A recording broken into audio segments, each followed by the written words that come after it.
acompañan desde cualquier otra parte del mundo. Enlace Latinoamericano Europeo cuenta en nuestro espacio con José Maeso. El tema es Infancias en el Ecuador, Esperanza u Peligro. Mi nombre es Marta Goño Caraguay y los saludo desde Machala, Ecuador. Bienvenidas y bienvenidos. José Maeso lleva trabajando más de 20 años en contextos de violencia y vulnerabilidad de derechos, mediación y gestión de conflictos. Su pedagogía de trabajar es enseñar jugando. Es coordinador de Pastoral Social Cáritas en Esmeraldas.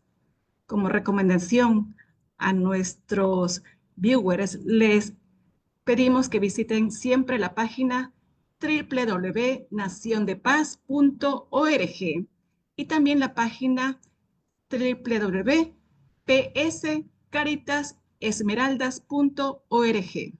El tema de esta noche es Infancias en Ecuador entre el duelo y la esperanza. Enseguida, nuestro compañero Jimmy Pesantes, desde Santa Elena, Ecuador, llevará la conducción de la entrevista. Jimmy.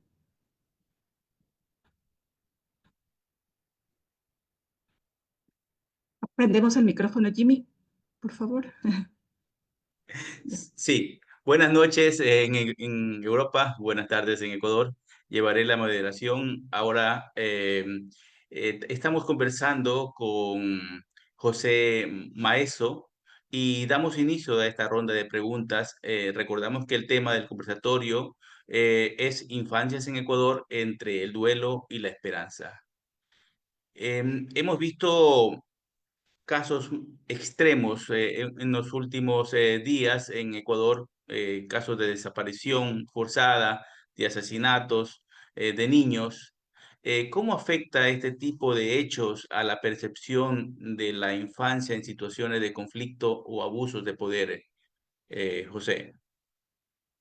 Bueno, pues un saludo desde Esmeraldas para todos y para todos los que están atentos a este. Yo creo que el niño y el adolescente se encuentra en un espacio donde tiene que buscar seguridades, donde tiene que buscar cómo asentar su personalidad. Y sin duda ninguna, todo este contexto de guerra, todo este contexto de violencias, todo este contexto de inseguridad y de incertidumbre va a hacer que su personalidad sea mucho más frágil, ¿no? Porque le faltan, Si puedes, levántate un ratito y abre la... le faltan soportes, le faltan dónde enraizarse, ¿no? Incluso acabamos de levantar una pequeña data en Esmeraldas de los 2 últimos años por desplazamiento forzado, por violencia, y el 20% son niños, niñas y adolescentes. ¿Esto qué repercusiones tiene? Pues yo creo que son muy grandes. Primero, en la educación, porque muchos abandonan el sistema educativo.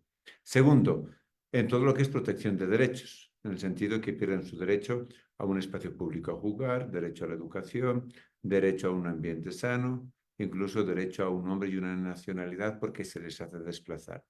Tercero, a nivel psicológico, sin duda ninguna, esto puede tener causas complejas. ¿Por qué? Porque empiezan situaciones de desarraigo, el no sentirse, en no sentir una estabilidad. Se pueden llegar a situaciones complejas o intentos autolíticos. La vida no tiene sentido, la vida no tiene... O de captación y cooptación por parte de las bandas criminales. ¿Por qué? Porque se sienten inseguros.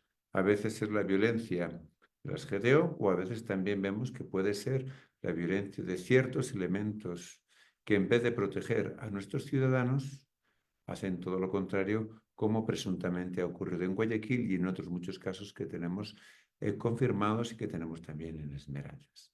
Pues yo creo que la repercusión es directa, sin aducir toda la situación de miedo, de encierro, de ansiedad que pueden sufrir niños, niños y adolescentes, y un poco esta percepción de estar siempre en alerta, de estar siempre con miedo, que poco a poco va minando su salud, tanto física como mental.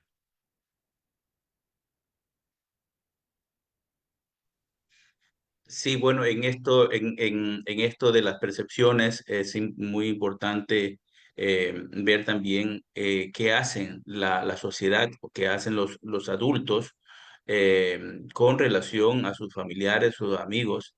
¿Qué les podría decir ustedes a las personas mayores que tienen a cargo a niños o que están, por ejemplo, en este momento eh,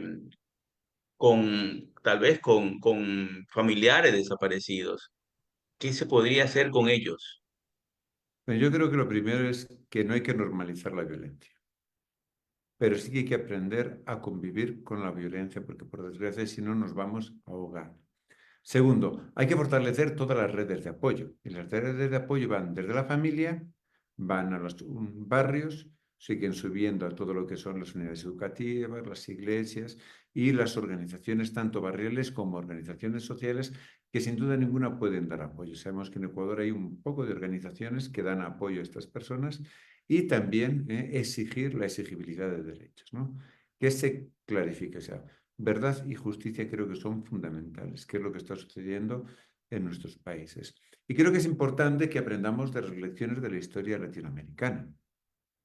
El perdón y olvido no existe. O sea, si perdonas es como eliminar, hay que reconciliar. ¿Qué significa eso? Que hay que reestructurar las relaciones. Si ha habido errores, si ha habido delitos, si ha habido cometimiento de situaciones en las cuales la ley ha sido sobrepasada por un abuso de poder o por un infringimiento, hay que hacer también una justicia restaurativa.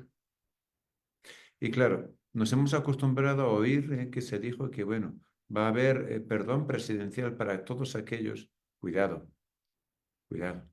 Hay también normas internacionales y leyes internacionales que los delitos de lesa humanidad no prescriben. Y hay ciertos delitos que no prescriben. Yo creo que no podemos estar con narrativas de miedo, de violencia, pero también tenemos que ser muy claros con la defensa de los derechos de las personas, de todas, sabiendo que las víctimas en una guerra son todas. No hay víctimas colaterales. Dicen, ay, qué pena, hace poco. En Portoviejo un niño fue víctima colateral. Mentira, fue víctima directa de un conflicto. Víctima colateral es invisibilizar las infancias que mueren. En Esmeraldas hace poco, 3 muchachos a la salida del colegio también fueron victimados por un ataque. No va contra ellos, pero fueron víctimas del conflicto. Y estos números tienen que seguir estando presentes en nuestras narrativas, porque son personas. Igual que si muere un policía, que si muere un militar, que si muere un presunto delincuente, todos son víctimas de guerra. Y creo que esto es algo que no podemos olvidar ni podemos invisibilizar. Desde Italia, María Calle quiere hacer una pregunta. Por favor, María, tu micrófono. Muy buenas noches, padre José Antonio Maeso. Gracias por estar en el programa nuevamente. Y mi pregunta es, ya que se hizo una pequeña presentación y usted ya lleva 20 años de experiencia trabajando con los niños y jóvenes en las zonas más vulnerables de Ecuador, ¿nos podría explicar y nos podría hacer entender si hay una enorme diferencia en lo que se está viviendo ahora con este problema de la crisis de violencia en estos últimos años respecto a cuando usted inició? Porque antes había mucha más esperanza de poder cambiar las cosas y porque ahora esta esperanza se nos está poco a poco teniendo en las manos, pero es difícil ver un auge positivo. Eh, ¿Hay o no hay esa diferencia abismal para lo que está pasando actualmente en el país? Bueno, a mi modo de ver, ha ido incrementando los niveles de violencia, llevo desde el 2000 hasta el 2025, 25 años, ¿no? He trabajado siempre en contextos de violencia con niños, niñas y adolescentes, he trabajado en contextos de violencia en la frontera, bueno, barrios urbanos marginales. Y lo que ha habido, antes se hablaba que iba a haber una transposición de la violencia de Colombia, hoy creo que es más de la de México, y poco a poco ha ido aumentando. Ya nuestro querido Ecuador no es, como dice la Constitución, un territorio de paz, sino que se ha convertido en algo totalmente diferente. Pero esto no ha sido de la noche a la mañana. Poco a poco hemos ido perdiendo. Yo recuerdo cuando Ecuador no hacía frontera con Colombia, sino con las FARC, y eso se nos olvida. Todas las situaciones de abandono del Estado que iban ocupadas tanto por la guerrilla como por aquellos grupos que eran delincuenciales, que ahora son narcodelincuenciales. Se ha pasado de tener una guerrilla a tener una narcoguerrilla. Y después los procesos sociales han ido avanzando, hay una situación de complejidades en todas nuestros políticos Y después, para mi modo de ver, ha habido elementos fundamentales que han sido como ese driver, como ese impulsor que ha hecho que la violencia crezca mucho más, como fue la pandemia. La pandemia podemos decir que fue como un experimento social en que el miedo fue capaz de controlar sociedades y paralizar sociedades y que nos costó entender que juntos es como salimos hacia adelante, no yo me cuido, no, nosotros nos cuidamos. La gran lección que tendríamos que aprender de la pandemia es que solo la cohesión social, la solidaridad, y también en estos casos la solidaridad social, es la que nos lleva adelante. Y bueno, poco a poco con la crisis social, con todas estas narrativas de violencia, con todas estas crisis económicas y toda esta crisis también a nivel mundial que tenemos. O sea, no es un problema solo de Ecuador. Hay que abrir los ojos y la perspectiva, como está en el resto de los países. Es un problema global en la cual faltan liderazgos, faltan proposiciones y una gran crisis económica que sin duda ninguna hace que las sociedades más desfavorecidas y que los estratos de la sociedad más desfavorecidos tengan problemas, ¿no? Ante todo esto, yo creo que nos ha faltado la capacidad para prever y proveer. Nosotros cuando hablamos de violencia decimos que está la prevención y la provención. Y esto lo explica muy bien Haris. Haris es un compañero que me acompaña de vez en cuando, está por aquí y nos va a ayudar, ¿no? Uy, uy, sí, pero yo no se me ve. Claro, no se te ve. Es que la puedo preguntar. Claro que puedes preguntar. ¿Qué hacen la manita las que creen en los duendes? ¿Ves? Nadie cree en los duendes, por eso no se me ve. Si hay alguna manita.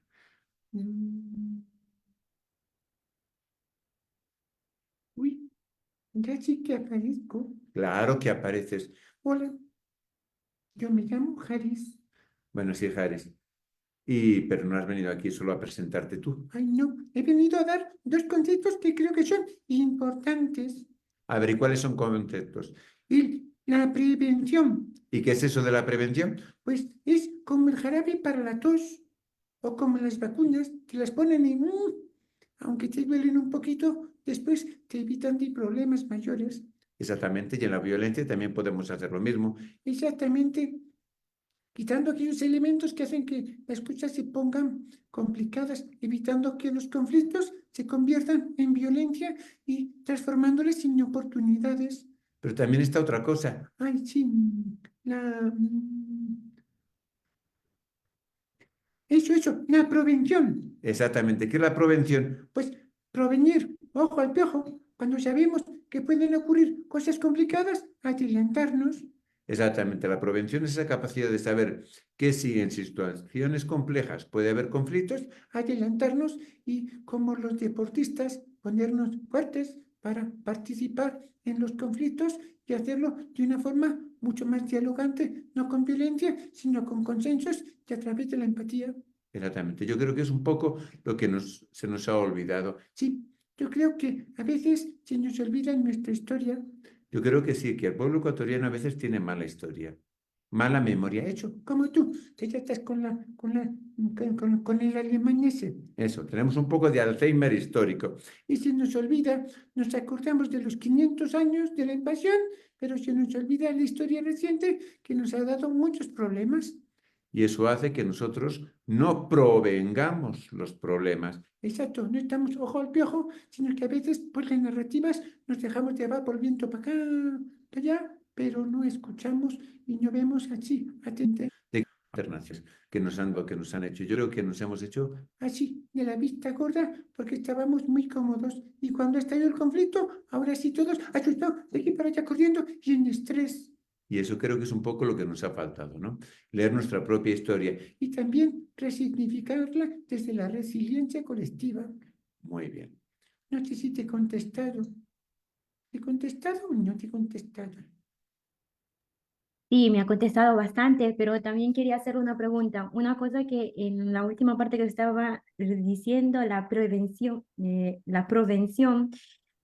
yo hace tiempo había hablado en alguno de los conversatorios sobre el problema de, no que es un problema, pero como que hubo un auge aquí en Europa con el canal Netflix, donde se habían todas estas series de narcotráfico, de la señora, de la dama y todo. Entonces como que estaban normalizando esta parte. Mi pregunta es, ese podría tomarse en realidad como un acto de prevención. A ver, Chichi, contéstale tú, que es que a mí se me lengua la traba de vez en cuando. Sí, mira, las narrativas también, los medios de comunicación no son... Hay una película que si veis Netflix, no es que quiera hacer publicidad, La Gran Dictadura, de problemas del narco, de cómo la manipulación informativa hace que nos confundan a todos y a través de las narrativas, si no hay participación popular a través de las redes sociales, nos pueden vender humo y nos lo creemos. Exactamente, y por eso es muy importante algo que nosotros trabajamos mucho. La paz también es divertida. Parece ser que si eres travieso, si haces travesuras, si creas conflicto, eres como un héroe. Pero en cambio, si resulta que eres una persona que cuida los valores, eres como medio men. Sí, ¿lo puedo decir? Lo puedo decir como medio menso. Y eso a veces ocurre, que confundimos la honestidad con la menso. Y hay que ser mansos, pero nunca mensos. Y yo creo que eso sí ha ocurrido, ¿no? Hay un problema en la ambigüedad de los valores. Por eso está lo de muchas quieren ser como las muñecas de la mafia. Y muchos adolescentes, cuando no tienes otras alternativas, quieren ser los grandes capos porque les da identidad, fuerza, poder cuando se sienten nada. Y eso tiene mucho que ver con los proyectos y con los prototipos sociales que nosotros hacemos. Y por eso es un poco un desastre. Y a veces si nos falta buscar prototipos. Yo creo que sí, nos faltan prototipos, nos faltan arquetipos hacia los cuales luchar. Por ejemplo, yo soy un arquetipo, soy un modelo, soy la inspiración para otra cosa diferente.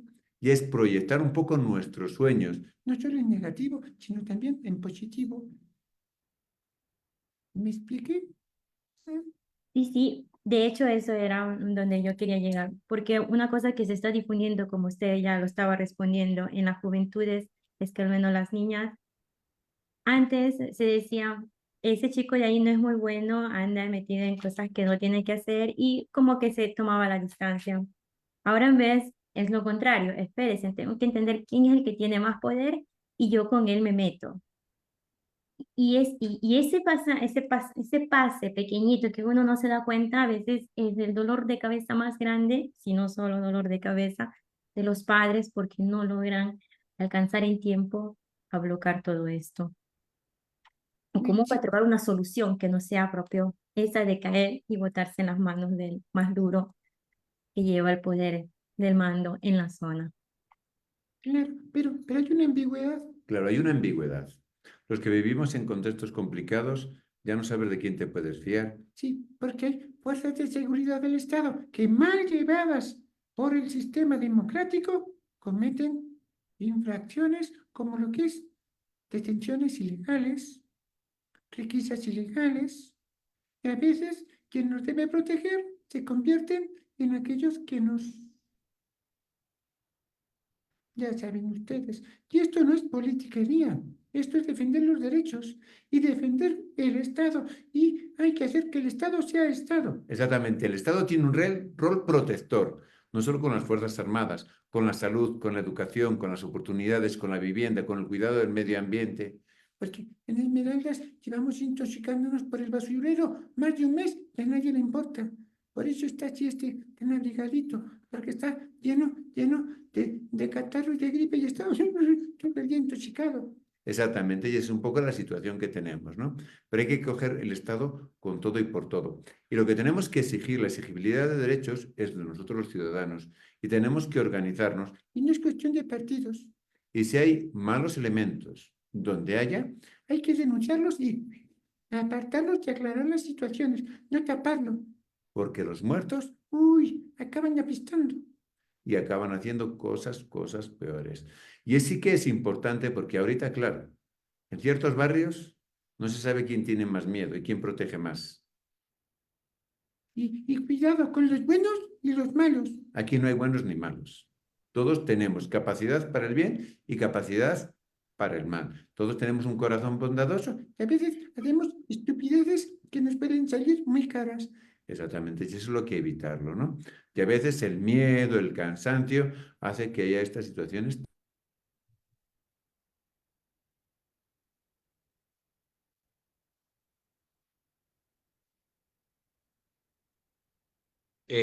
Parece que hay un pequeño corte, ¿no? Porque Sí. una guerra se complica, se complica. Y lo que tenemos claro es que hay que buscar.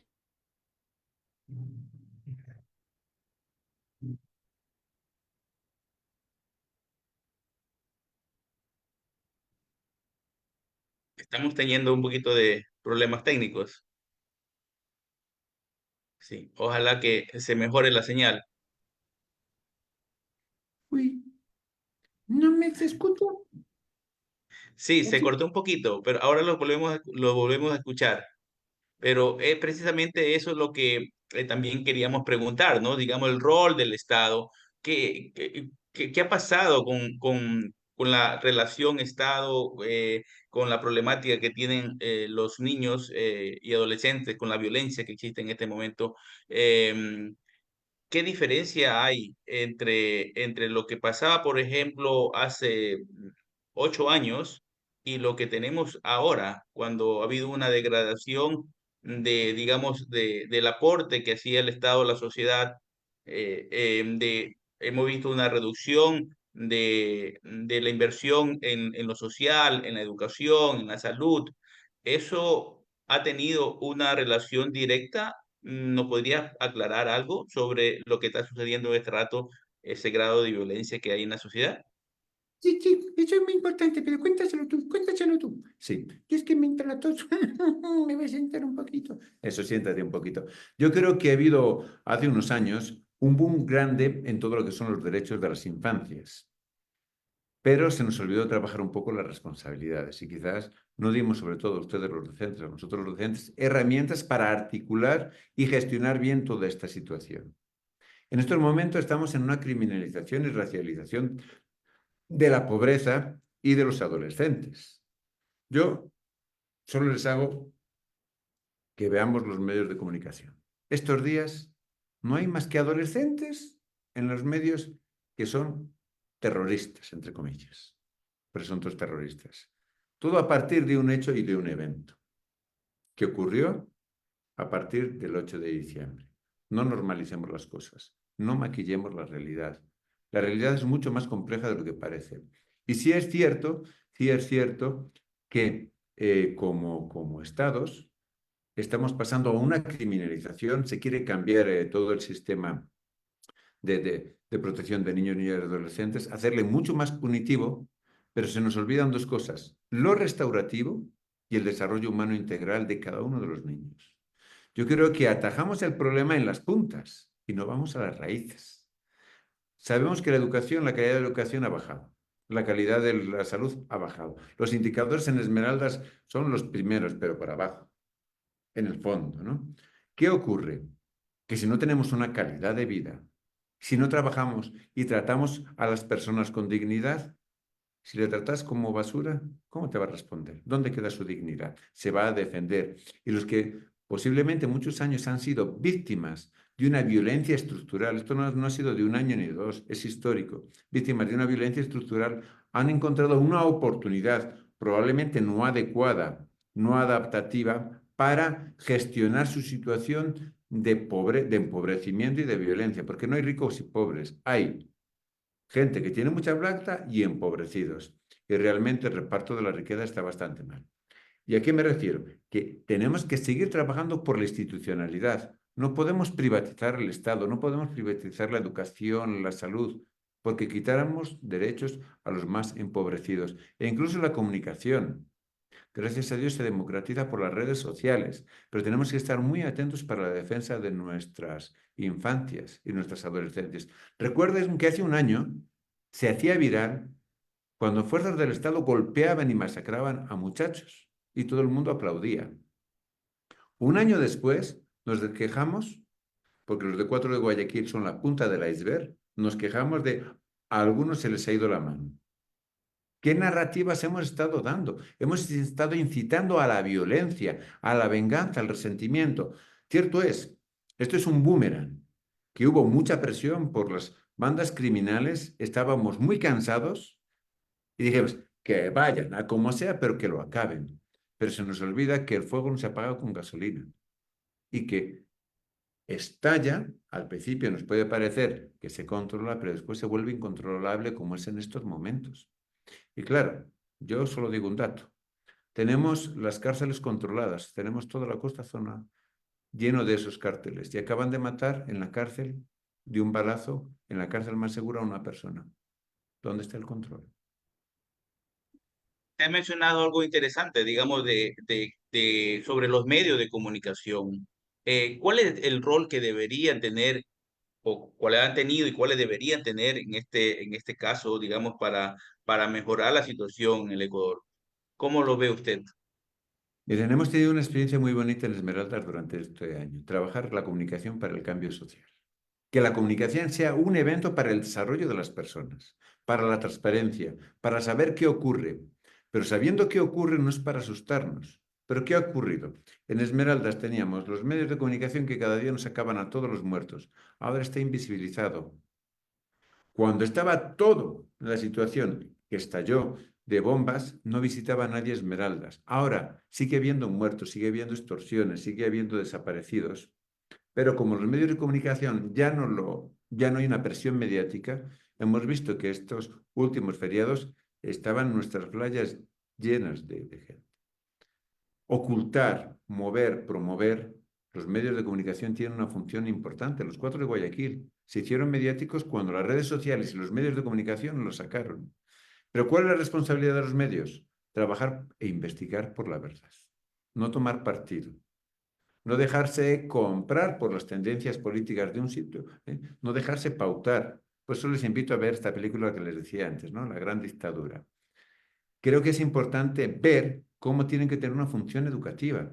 En la pandemia lo hizo muy bien la televisión, tenía programas que apoyaron, que ayudaron. Si tenemos un problema económico y financiero, apoyémoslo desde la televisión y desde los más chiquitos. Si tenemos problemas de valores, lleguemos a un consenso cuáles son los valores fundamentales que como ciudadanos necesitamos fomentar y hagámoslo a través de los medios de comunicación. Y que los medios de comunicación sean aquellos que están llamados a ser la luz de la verdad. Yo a los periodistas les decía hace poco, vean, en Navidad les decía, ustedes son como esa estrella de Navidad que debe iluminar todo lo que está oculto, de ayudarnos a dar una luz y una luz de esperanza. Yo creo que a veces también pasamos de somos un poco histriónicos. Todo está mal, todo está bien. Buenos, malos. No. Existe un gran abanico de colores. Existe todo un carrusel en el cual ni todo es claro ni todo es oscuro. Y tenemos que aprender, tenemos que trabajar mucho el espíritu crítico. Y yo creo que en eso los medios de comunicación, con su opinión de diversos lados, con sus debates, siempre dentro, sin hacer apología de la violencia, con tolerancia, con unos límites en lo que es la convivencia ciudadana, pueden ser una gran herramienta para saber, para conocer, para tener una perspectiva clara de lo que ocurre en nuestra sociedad. Pero claro, te vas a ciertas redes sociales y se van de extremo a extremo. Y según a quien sigas, hay una línea o hay otra, y son totalmente dispares, ¿no? Yo creo que los medios de comunicación tienen que ayudarnos a investigar y a sacar a la luz la verdad, sea la que sea, y duela a quien duela. Eso es lo ideal, lo que uno piensa, lo que uno quisiera. Pero hemos visto que, por ejemplo, el narcotráfico lamentablemente ha permeado muchas instituciones del Estado. Y tengo una pregunta ahí tal vez un poco atrevida. ¿Ha permeado tal vez instituciones civiles, por ejemplo, como la iglesia o como los medios de comunicación? Me ¿Cómo lo ve pregunto, usted? yo creo que, a ver, esto es como cuando entra la gripe, ¿verdad? Les da a todos sin distinción y va por todos los lados. No podemos negar que no haya entrado en todos los estratos y que en todos los estratos de la sociedad ha sido cooptada. Por eso nosotros decimos que quizás lo institucional es algo muy propio también de la filosofía de nuestro mundo, ¿no? De la nueva era y todas estas cosas. Quizás no podamos abordar todo lo institucional ni cambiarlo. Por eso nosotros creemos y abogamos por las organizaciones de barrio, por todo lo que es las bases de nuestra sociedad. Trabajar desde abajo hacia arriba. Si arriba hablamos de que estamos en un arco, o hablan, desde medios internacionales, de que estamos en un narcoestado, de que estamos infiltrados cooptados. Yo contra eso no puedo luchar. Mi vida vale lo que vale una bala. Pero si puedo trabajar desde abajo, desde las raíces, con los barrios, con las organizaciones barriales comunitarias, que opten no por la politiquería, sino por la construcción y por el bien de su barrio. Y les aseguro que es realmente impresionante la fuerza que tienen los barrios. Nosotros trabajamos aquí en Esmeraldas con ellos, en protección de niños y adolescentes, en formación de liderazgos, ayudados de algunas organizaciones, y realmente hay mucho potencial.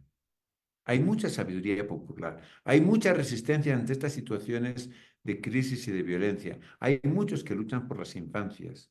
Y este duelo, por todo lo que está ocurriendo, le está dando energías para trabajar por la esperanza. Pero la esperanza tiene que ser activa. No podemos simplemente hablar, tenemos que construir. No solo podemos recabar datos. Y cada uno tenemos la oportunidad de construir.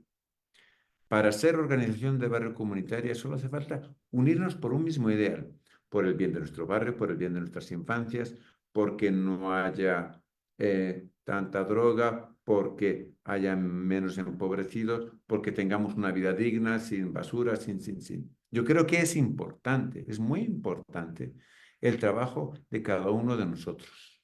Vuelvo y repito, el rescato es que todos somos partes de un todo. Y todos importamos. Y en este todo tenemos que tener en los barrios y tenemos a todas las personas. Tenemos desde el policía, el militar, familiar de policía militar, al familiar de aquella persona que está privada de libertad, aquella que está en la delincuencia. Si queremos buscar la cohesión social, si queremos resignificar la violencia, si todos y cada uno de nosotros queremos que esto cambie, tenemos que empezar por sentar en la mesa a todas las partes, porque si no el puzzle, el rompecabezas, nos faltará algo. Y todas las personas son importantes, todas. Con esto no quiero decir cero impunidad, pero busquemos más que una justicia punitiva, una justicia restaurativa. Y esto será el modelo para niños, niñas y adolescentes. ¿Por qué? Por ejemplo, ahora en la costa llega el periodo vacacional. ¿Qué oportunidades tienen? ¿Hay canchas o no hay? ¿Hay espacios deportivos? O lo más fácil es juntarte para hacer travesuras. Y encima, como hay una presión social, hace poco, y lo cuento porque fue muy duro, uno de los compañeros contaba que era un grupo de adolescentes y con todo lo que está sucediendo en Esmeraldas, antes todos querían ser policías, militares, porque tenían un prestigio. A un adolescente se le ocurrió decir esto y todos le hicieron bueno y le miraron. Sí, para que nos hagan como nos hacen a los de la esquina, para que nos... Fíjense, el problema en el que estamos. Aquellas organizaciones que debieran ser y eran las que tenían prestigio, ¿cómo están quedando por malos elementos? La institucionalidad se está perdiendo y el control es complicado, ¿no?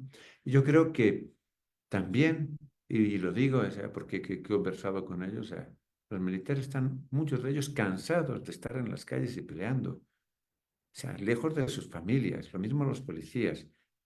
¿Cuántas veces también tratamos de que estas personas, a las que quizás en estos momentos estemos señalando, también sean integradas? Pero eso sí, exigiendo justicia, exigiendo rectitud.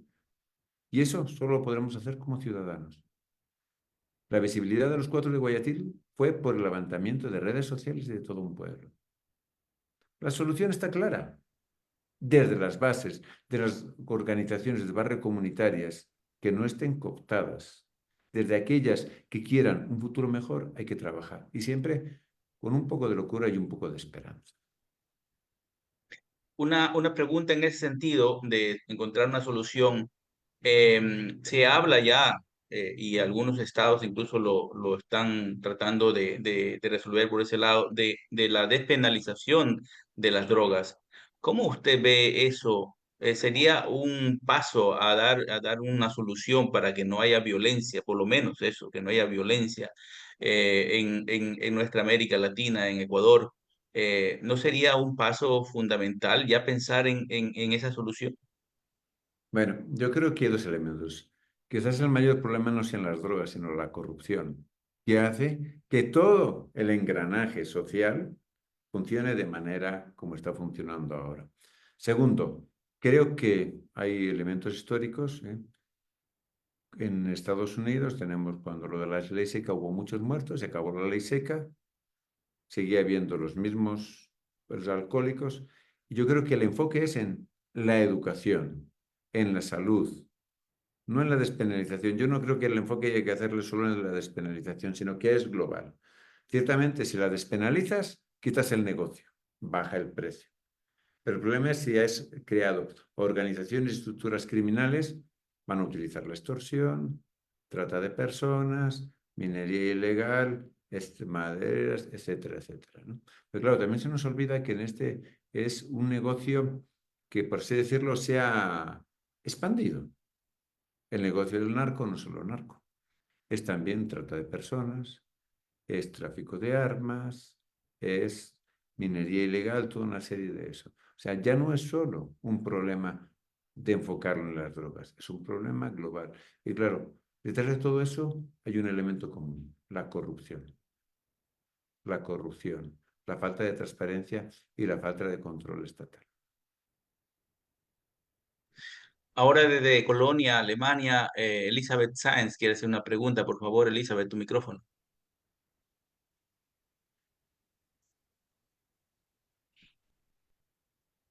Elizabeth, ¿estás todavía por allí?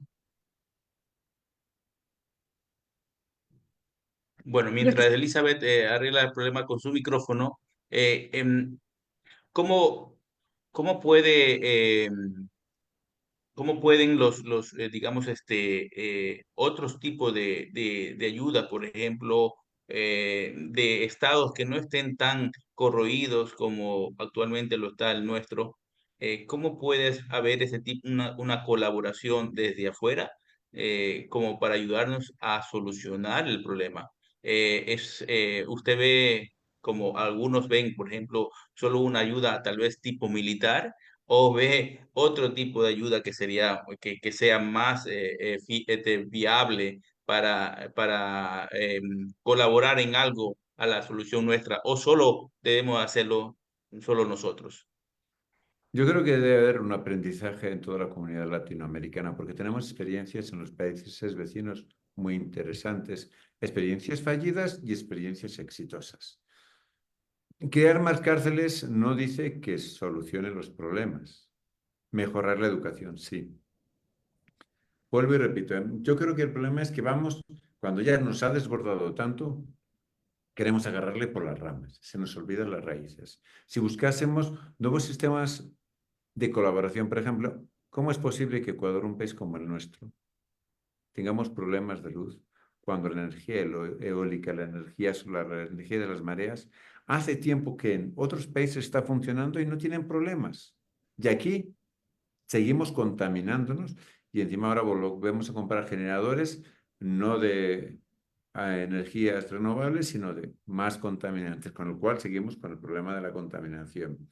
Quizás tenga que haber una cooperación para el desarrollo, una cooperación para seguir adelante. Y claro, ¿son importantes las cárceles? Pues hay quien dice que por cada dólar que invertimos en educación nos evitamos 100 en cárceles. Hasta económicamente sería más rentable. Ahora, todos sabemos que el negocio del lado oscuro mueve mucho dinero, mueve mucho poder. Pero claro, es un poder que le hemos dado nosotros por nuestra ambición, porque queremos ser como ellos, ¿por qué no? Yo creo que también hay un problema de valores fundamentales y de valores democráticos. Tenemos la Carta de los Derechos Humanos. Busquemos más consolidar personas, consolidemos más dar oportunidades. ¿Ya? Hay jóvenes que están abocados, yo no digo casi deterministamente a la violencia. Padres, hijos y nietos delincuentes. ¿Por qué? Cambian los gobiernos, pero no cambian las circunstancias sociales. Y entonces, si haces lo mismo, el resultado siempre va a ser el mismo. Necesitamos de mucha mayor creatividad, de muchos nuevos espacios, también de aprender a equivocarnos. Como más aprendemos es desde nuestros errores y convertir el conflicto en una oportunidad para buscar nuevas alternativas y no seguir dejando siempre en las cunetas a los más desfavorecidos. Porque les recuerdo que probablemente los militares que están ahora presuntamente acusados son pueblo, como son pueblo las GDO. O sea, veamos, abramos los ojos cuál es el auténtico problema. El problema es una desestructuración social, es una falta y ausencia del Estado, una falta de valores. Y donde el Estado, donde la sociedad deja vacíos, ahí la corrupción entra. Y quizás también una falta de espíritu crítico nuestro y una comodidad, esperando que alguien nos resuelva, que hagan algo por nosotros. Yo creo que sí que hace falta una minga comunitaria, ¿no? Y que todos nosotros decidamos arremangarnos, poner con el diferente, hombro con hombro para salir adelante. Así mejorarán nuestras infancias, poniendo el bien en el bien común, no en nuestros intereses, poniendo el desarrollo en aquellos que lo más lo necesitan, no solo en los que un poco más tenemos o defendemos intereses. Muy bien, ahora sí, Elizabeth ha solucionado el problema de micrófono. Elizabeth, por favor, tu pregunta. Sí, buenas noches. Muchas gracias, Jimmy. Muy buenas noches, padre José Antonio Maceo. Gracias por estar aquí con nosotros en L. Yo quería decir, bueno, acotar alguna cosilla. El problema enorme no solamente es la criminalización, sino también lo son el racismo estructural en Ecuador y, bueno, en la América Latina y la aporofobia, ¿no? Que siguen vigentes tanto en nuestro país como en América Latina. Pues la delincuencia es netamente negra y pobre, hay que decirlo, ¿no? Y hablando de aportes, bueno, primeramente disculpas por no encender la cámara que ahora no puedo. Hablando de aportes, nos dijo que concretamente el apoyo de la iglesia en Esmeraldas va a las bases, con las organizaciones barriales o comunitarias. Excelente, sí, porque todos somos parte, como usted bien lo dijo, ¿no? Me pregunto si hay algún tipo de cooperación con el Estado, es decir, con el municipio o con el patronato en Esmeraldas específicamente. ¿Tendría un ejemplo más concreto de cuál es el aporte de la iglesia en Esmeraldas, por favor? Yo se lo cuento, yo se lo cuento. Con Exactamente. gusto. Bueno, nosotros en todo lo que son emergencias Trabajamos mano con mano con el municipio, trabajamos también en la organización barrial. con el Estado, sin duda ninguna, en todo lo que es educación. Incluso tenemos una universidad y procuramos apoyarla, al igual que con los centros médicos y los convenios que tenemos, asilo de ancianos, hospitales, y se trabaja en convenio. Exactamente, existe una labor, ¿no? Ciertamente, Es que este hombre se va un poco por ahí por las ramas. exactamente, me voy un poco por las ramas. Creo que existen diferentes tipos de colaboración, ¿no? Yo trabajo más en lo no formal y en lo informal. Pero si existen mesas y se participa en las mesas con las autoridades cada vez que nos lo piden, Es cierto, y hace más de un año, justo ahora, y en otros elementos, se trabajó en los procesos de liberación para los rehenes de las cárceles en estrecha colaboración con el Estado ecuatoriano. o sea, sí queremos colaboración, sí buscamos la colaboración. Y tenemos que estar apoyándoles. Por eso hemos dicho que tiene que ser con todos, pero también el colaborar no quiere decir que seamos ciegos. Exactamente. No quiere decir que nosotros Estemos ojo al piojo y con las orejotas bien abiertas para escuchar lo que pasa, sabiendo que nadie es perfecto y nadie tiene la verdad, pero todos tenemos que colaborar. A veces los conflictos con las instituciones públicas son una oportunidad para mejorar la situación. exactamente, ¿no? Y yo creo que sí es cierto, pero tenemos que tener cuidado, nosotros no tenemos injerencia en la... Podemos hacer política pública, Chichi, podemos hacerla como con el tesoro de Pasita de mi amiga, que se hizo que en la educación hubiera un proyecto de educación para la paz, o con todos los aportes en todo lo que es salud en toda la zona norte, o con otros múltiples elementos que se hacen. tenemos que aportar, tenemos que apoyar como conciudadanos, Y como iglesia, estar ahí, al lado del pueblo. pero también tenemos que estar al lado de la verdad. Y si un político se porta mal, un jalón de orejitas así, compórtate bonito, que estás al servicio de la comunidad, no de tus intereses, entérate que no te enteras. Y claro, si no se entera, Uy, por la noche voy yo, le jalo de las patas, que para eso estoy el duende. no sé si le hemos respondido, pero creo que por ahí va un poco la pregunta. Sí, Sí, muchas muchas gracias, gracias. pero tal vez algo, una pregunta, no, discúlpame, Jimmy. Sigue, sigue. Sí, pero ¿cómo es la apertura del municipio en Esmeralda? Sé que me gustaría saber, porque el patronato también trabaja con el municipio y trabaja con la iglesia, sí, me gustaría de verdad saber más concretamente qué es lo que se hace. La Iglesia está dispuesta a dialogar con todos. Hace poco, con el Consejo de Participación, hicimos el Día de los Derechos Humanos, por ejemplo. Trasladamos casos, nos apoyamos y ocasionalmente trabajamos en todo lo que son los simulacros, pero eso depende de parte y parte. Pero, por ejemplo, este señor se dedica un poco más a todo lo que es barrial, pero hay más organizaciones que se dedican a todo eso. Exactamente, como vicariato tenemos diferentes roles, ¿no? Y bueno, el patronato, el municipio, bueno, ahora creo que tienen hartos problemas ellos solitos que tienen que resolver. Y bueno, nosotros estamos siempre para apoyar. Y la colaboración es tener siempre una mano extendida para ayudarles. Y siempre estamos dispuestos a colaborar, siempre y cuando no sea politiquería. De hecho, para limpiezas de playas hemos trabajado con ellos, hemos trabajado muchas veces en todo lo que es Prevención de las violencias y cositas. Y claro, el patronato tiene su propia estructura.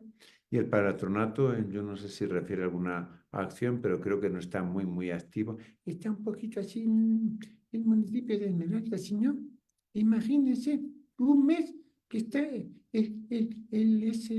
basurero. es el basurero echando humo, intoxicándonos y eso no se apaga. ¿Y qué podemos hacer si nadie dice nada? Y a veces es un poco, no es que no se quiera colaborar, Sino que a veces hay que solucionar algunas cosas que están fallando en nuestras instituciones públicas. Sí, ahora desde Hamburgo, Alemania, Marta Armijos tiene una pregunta, por favor, Marta.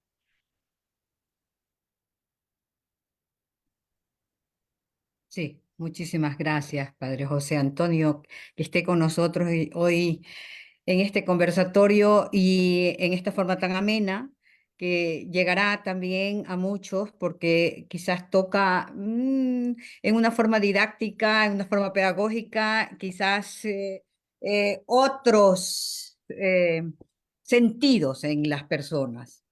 Yo quería hacer referencia un poquito siguiendo la línea de Elizabeth Sáenz, el tema del racismo y de la aporofobia.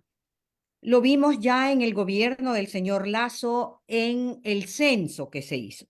Se hicieron desaparecer a personas. Es decir, si usted hace un censo y dice allí, bueno, como por obra y gracia de no sé quién, no hay tanta, no hay no hay un crecimiento en la población negra y entonces, claro, si baja esa cantidad de personas, el presupuesto para el siguiente año será mucho menor.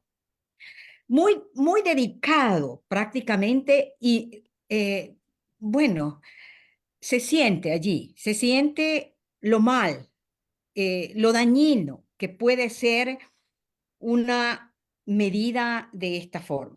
Ahora, mi pregunta va, eso solamente era algo para completar lo que había dicho mi compañera, pero ahora mi pregunta más va, usted habló de la prevención, está hablando también, nos cuenta cómo es su trabajo barrial en las bases.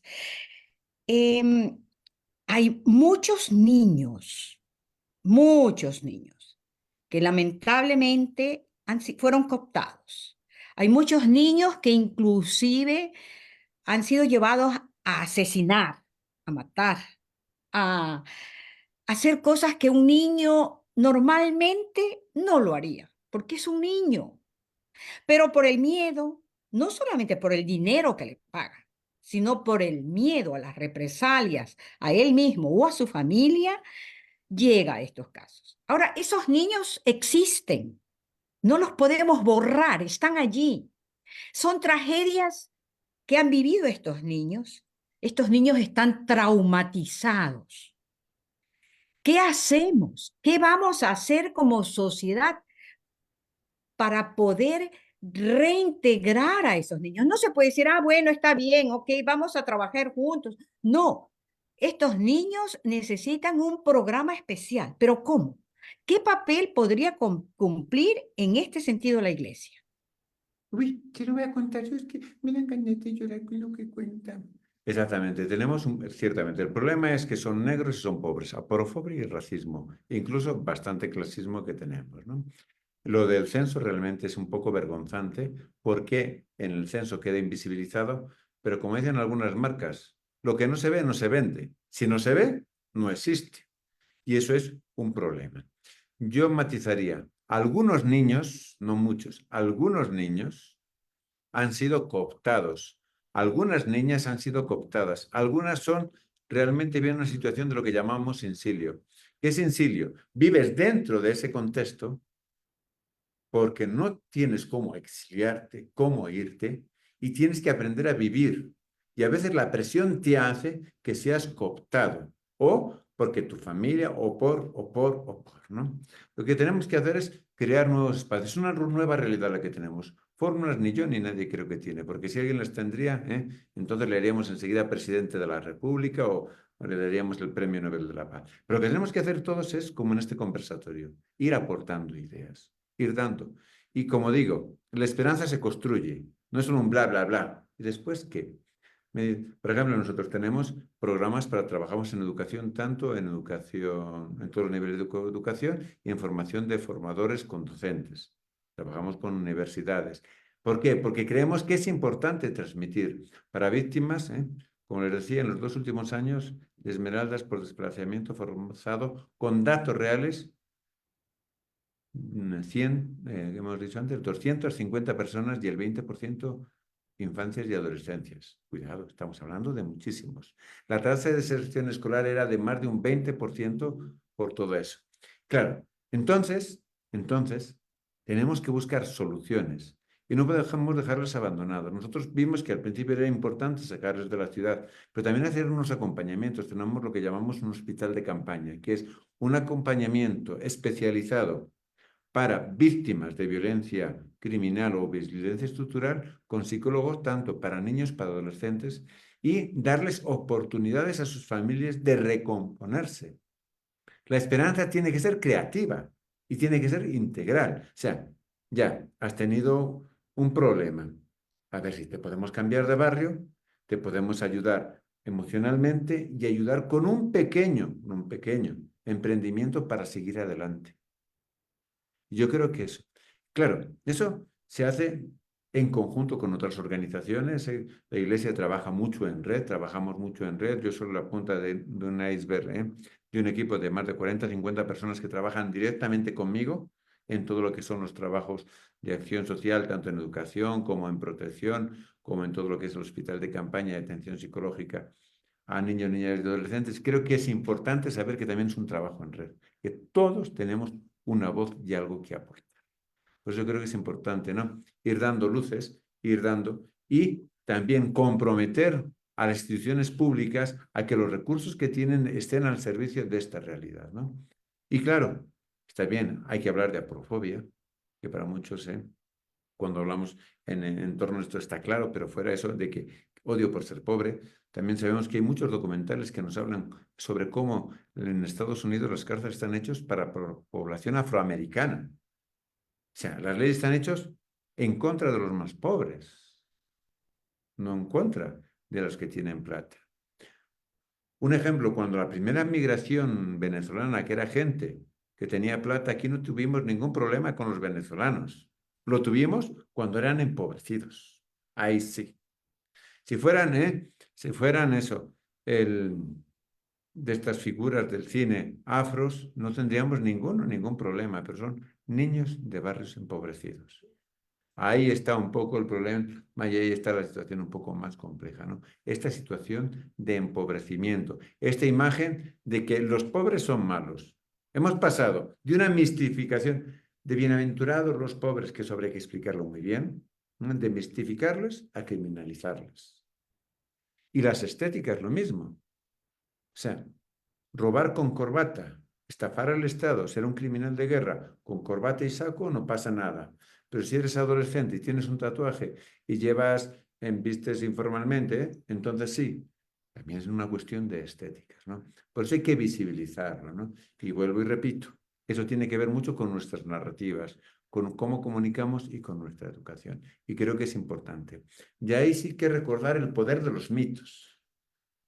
Nosotros estamos trabajando con la población afroamericana y afroecuatoriana, todo lo que es la resistencia del pueblo afro, con sus símbolos. Y si fueron capaces de sobrevivir a cosas complejas, revivamos todos estos mitos, de ahí el duende, ¿no? Revivamos para que sean esos arquetipos que nos ayudan a tener la esperanza, porque son el símbolo de un espíritu colectivo. Nosotros no vamos a inventar el agua tibia. Nos unimos dentro de una historia de resistencia, de resiliencia y de liberación. Y aportemos todas las personas, y todas es todas. El que piensa como yo, pero sobre todo el diferente. El que me adora me dice qué guapo soy, pero también estar atento a aquel que habla mal de mí, porque probablemente dé una imagen que no quiero ver de mí mismo que también sea real. E ir construyendo. Yo lo que creo es que hay que seguir construyendo. No hay soluciones. Tenemos...